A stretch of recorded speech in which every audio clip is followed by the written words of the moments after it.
इत्तेफाकन मैं हिंदू घर में पैदा हुई। इत्तेफाकन मैं एक सवर्ण परिवार में पैदा हुई। इत्तेफाकन मैं ऐसे परिवार में पैदा हुई जो खुद पढ़ा लिखा था अंग्रेजी माध्यम में। इत्तेफाकन मैं अंग्रेजी माध्यम में पढ़ी लिखी हूं और बोल सकती हूं, और इत्तेफाकन मैं बॉलीवुड में की फिल्मों में काम कर चुकी हूं। इसलिए शायद जिन लोगों ने उमर को उन्हीं केसेस में और बाकी साथियों को, मिरन को, अतर को और गुलशफा बाकी लोगों को उन्हीं केसेस में अरेस्ट किया, उन्हें लगा कि शायद ये ज्यादा हो जाएगा। आप एक मुसलमान को आतंकवादी बता सकते हो, लेकिन शायद एक Hindu x naval officer, teacher, professor mother की बेटी को आतंकवादी बताना थोड़ा ज्यादा हो जाएगा, कन्वीनियंट नहीं होगा। आजाद घूम रही हूं यहाँ पे, स्वतंत्र हूं, अपनी जिंदगी जी रही हूं, अपनी बच्ची की बर्थडे पार्टी मना रही हूं, बढ़िया शादी करी, मैंने ढोल बजवाए, क्योंकि इत्तेफाकन मुझे एक प्रिविलेज मिल गया मेरी आइडेंटिटी का, और वो जो मेरा प्रिविलेज है वो अब मेरी जिम्मेदारी है कि जिन लोगों को इत्तेफाकन, जिनके नाम मुझसे अलग हैं, या जो मुसलमान नाम है, या जो दलित नाम है, या जो माइनॉरिटी के नाम हैं, और उनके ऊपर अगर जुल्म हो, तो मुझे जो चीज जो मेरी रक्षा कर रही है, मेरी जिम्मेदारी है कि मैं उस प्रिविलेज के दम पर अपनी आवाज उनके लिए उठाऊं। अपनी इग्नोरेंस का मैं फायदा उठा के आज ये सवाल पूछना चाहती हूं अपने न्याय व्यवस्था से कि क्या डर है आपको किस चीज का डर है? आम नागरिक को तो जेल का डर होता है, पिटाई का डर होता है, मुसलमान तो कहीं पे भी पिट जाते हैं बेचारे इस देश में, दलित कहीं पे भी पिट जाते हैं इस देश में। इस बुढ़ापे में क्या डर है अब आपको? अब क्या लालच है आपके अंदर? क्या चाहिए आपको? हाँ, क्या जरूरत है? गवर्नर पोस्ट चाहिए, राज्यसभा जाना है, इतनी आपके अंदर लालच है कि आप महज आपका काम आपसे करने को हम मांग रहे हैं, वो आपसे नहीं हो रहा है। इस देश का हर नागरिक कुछ चंद माननीय न्यायाधीशों के ईमान पर हमारी जिंदगियां टिकी हुई हैं आज के वक्त में, क्योंकि हर दूसरा इंस्टीट्यूशन अपना काम नहीं कर रहा है। मुसलमानों के साथ तो सबसे आसान बात है, उन्हें आतंकवादी घोषित कर दीजिए या गद्दार घोषित कर दीजिए। 400 पार करने गए थे, वो 240 में निपट गए। 56 इंच के कपड़े फिट आते थे, उनके कपड़े नॉर्मल साइज के हो गए हैं। ऐसा लगता है कि हमारी न्याय व्यवस्था भूल गई है कि कितने सालों से ये लोग जेल में बिना बेल के, बिना ट्रायल शुरू हुए पड़े ही हुए हैं। तो मैं आज इस मंच के माध्यम से हमारी न्याय व्यवस्था को याद दिलाना चाहती हूं कि 4 साल कितना लंबा वक्त होता है। सितंबर 2020 में उमर गिरफ्तार हुए थे। 4 साल में मैं अपने फहाद, जो मेरे अब पति हैं, उनसे मिली। दोस्त थी पहले, जब उमर गिरफ्तार हुए हम दोस्त थे, जब अतर गिरफ्तार हुए हम दोस्त थे, महज दोस्त थे। उन 4 साल में हमारी दोस्ती पक्की हुई। ये लोग तभी भी जेल में थे। हमारी दोस्ती और पक्की हुई, ये तभी भी जेल में पड़े रहे। फिर हमें मोहब्बत हो गई, ये तभी भी जेल में थे, इनको बेल की सुनवाई भी नहीं हुई थी। फिर हम एक दूसरे के परिवार से मिल लिए, तभी भी जेल में थे। परिवार मान भी गए, हिंदू मुसलमान शादी है, परिवार मान भी गए, न्याय व्यवस्था अभी तक नहीं मानी हमारी। हमने शादी कर ली, हमारी बच्ची हो गई, हमारी बच्ची अब 1 साल की हो गई। 4 साल बहुत लंबा वक्त होता है। गोदी मीडिया, इंडिपेंडेंट ऑल्टरनेटिव मीडिया की बात नहीं कर रही, आप लोग सच्चे दिल से अपना काम करते हैं, हम उसके आभारी हैं। 4 साल में जिस गोदी मीडिया ने उमर के खिलाफ, इन सब लोगों के खिलाफ इतना विट्रियोलिक, इतना जहरीला कैंपेन चलाया था, वो गोदी मीडिया नंगी हो गई इन 4 साल में। उन्होंने उन 4 साल में और भी अलग अलग तरह के विक्टिम ढूंढे जिनके ऊपर मीडिया ट्रायल चलाया जा सकता हो। कई सारे मुसलमान थे, मुसलमानों के साथ तो सबसे आसान बात है, उन्हें आतंकवादी घोषित कर दीजिए या गद्दार घोषित कर दीजिए, पर उनके अंदर ये जहर इतना भर गया, और ये ब्लड लस्ट, मैं कहूंगी एक्चुअली वही शब्द होना चाहिए, कि ये जो भूख है एक तरीके से खून की, एक्चुअली वो इतनी आउट ऑफ कंट्रोल हो गई कि वो मुसलमानों को छोड़ के और लोगों पर भी आ गए, बॉलीवुड पर भी आ गए। रिया चक्रवर्ती भी मिल गई उन्हें, शाहरुख खान के बेटे को भी न बख्शा उन्होंने, और तमाम ऐसे लोग। लेकिन इस पूरी प्रक्रिया में हुआ ये कि इन 4 साल में वो भी नंगे हो गए। आज की तारीख में आप लोगों के वीडियो और पॉडकास्ट फिर भी लोग देख लेते हैं, लेकिन आम जनता भी अब जब अर्नब गोस्वामी या उनके ट्रू कॉपी वर्जन है और उसके जितने गरीब वर्जन हैं उनको सुनती है, वो भी जानती है कि ये झूठ फैला रहे हैं। 4 साल में और भी चीजें हुई। जिन लोगों को 56 इंच के कपड़े फिट आते थे, उनके कपड़े नॉर्मल साइज के हो गए हैं। जो लोग 400 पार करने गए थे, वो 240 में निपट गए। 4 साल में हमारे न्याय व्यवस्था के जो माननीय न्यायाधीश हैं, उन्होंने भी कई जगह जाके न्याय की परिभाषा पर कई भाषण और एलोक्यूशन कंपटीशन और रिसाइटल दिए, अलग अलग कॉलेजेस में, अलग अलग विश्वविद्यालय में, दुनिया के अलग अलग देशों में भी। 4 साल में इस देश का एक कन्विक्टेड, मैं नहीं कह रही हूं, हमारी न्याय व्यवस्था ने जिसको कन्विक्ट किया है रेप का, वो इंसान राम रहीम, वो भी 4 साल में 10 बार बेल और परोल पा गया। 4 साल में गुजरात सरकार ने नई किस्म की बेशर्मी की हदें पार करी और बिल्किस बानो के कन्विक्टेड रेपिस्ट को अच्छे व्यवहार के तहत रिहा भी कर दिया। उस पे ज्यादा चू भी ना हुई पहले तो, फिर जब आउटरीच बना सोशल मीडिया पे, इंडिपेंडेंट मीडिया में जो एक्टिविस्ट लोग हैं उनके तहत, 4 साल में चलो गिर के सुप्रीम कोर्ट ने उस कन्विक्शन को, उस रिहाई को भी ओवरटर्न करने का टाइम आ गया।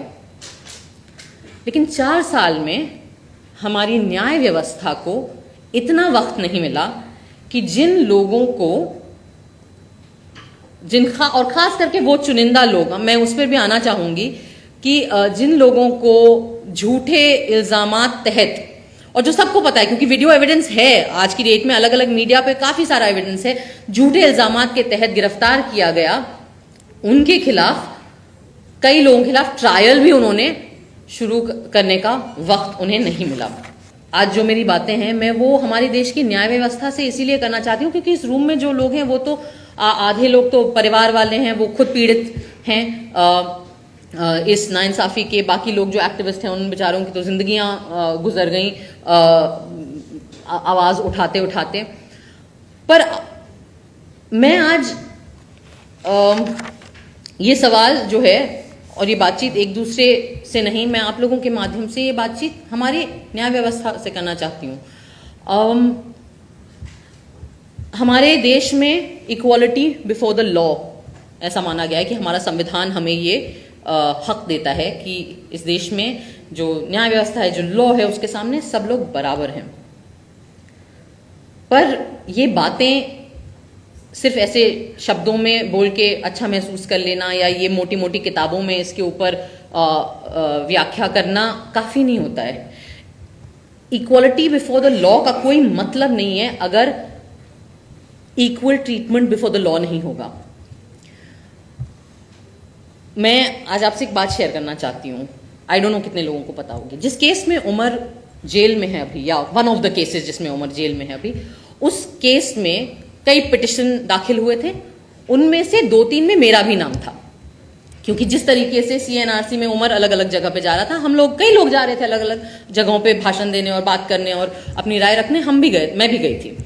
और मुझे याद है जिस तरीके से सब लोग सोशल मीडिया का इस्तेमाल कर रहे थे, हमने भी किया था। और जिस रात JNU पे अटैक हुआ था, मुझे याद है जनवरी 5 वो रात थी, और 5th या 6th, 5th आई थिंक है ना। और ऑब्वियसली मैं बंबई में शूट करी थी, मुझे याद है। और मेरी माँ JNU में उस वक्त प्रोफेसर थी, अब वो रिटायर हो गई हैं।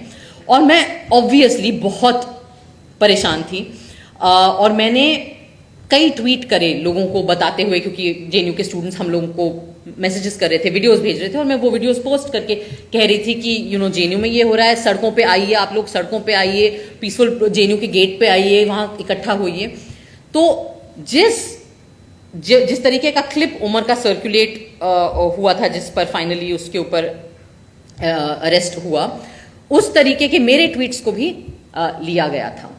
और मेरा भी नाम कई पिटिशंस में आया।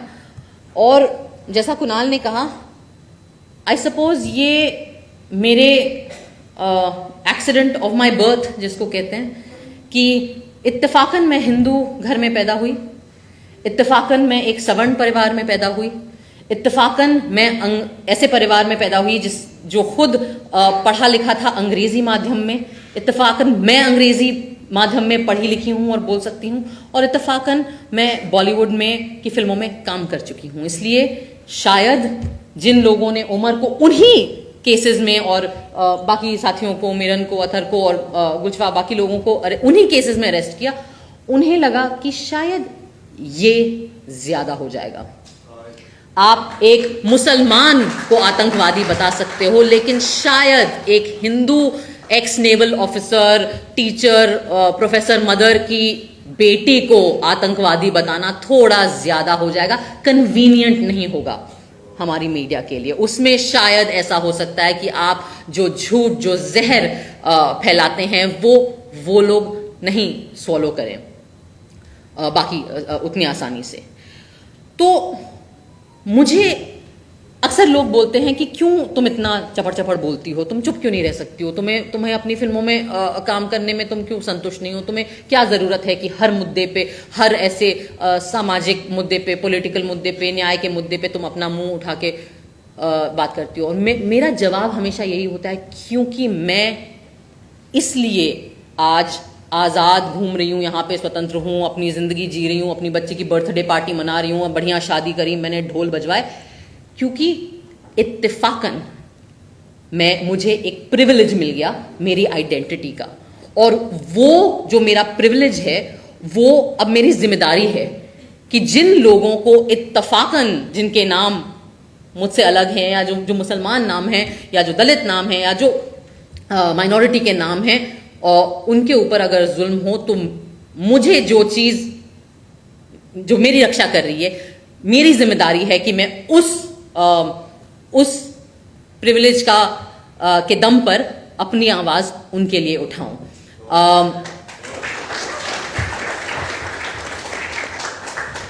मैं एक और सवाल पूछना चाहती हूं, और हो सकता है अब तो खैर आईपीसी बदल गया है, पता नहीं कौन सी एक नई भारत कुछ क्या बीएनएस कुछ न्याय क्या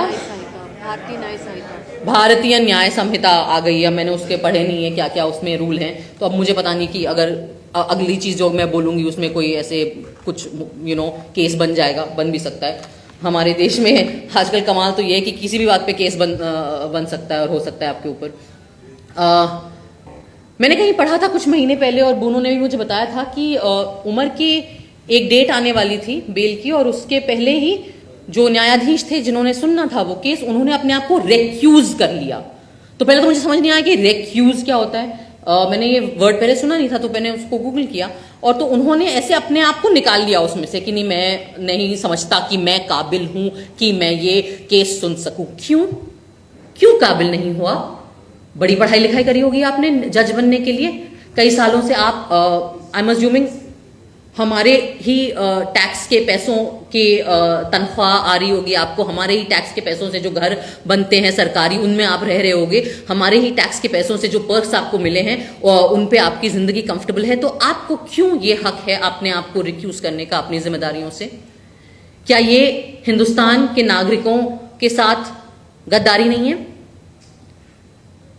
हो सकता है आपको लगे कि मैं बहुत भारी भरकम शब्द इस्तेमाल कर रही हूं, लेकिन आपको नहीं लगता कि जिन लोगों को के हाथ में सत्ता दी गई है हमारे इस लोकतांत्रिक व्यवस्था के थ्रू, जिन्हें, तो आपको नहीं लगता कि उस सत्ता की जिम्मेदारी आप पर बनती है?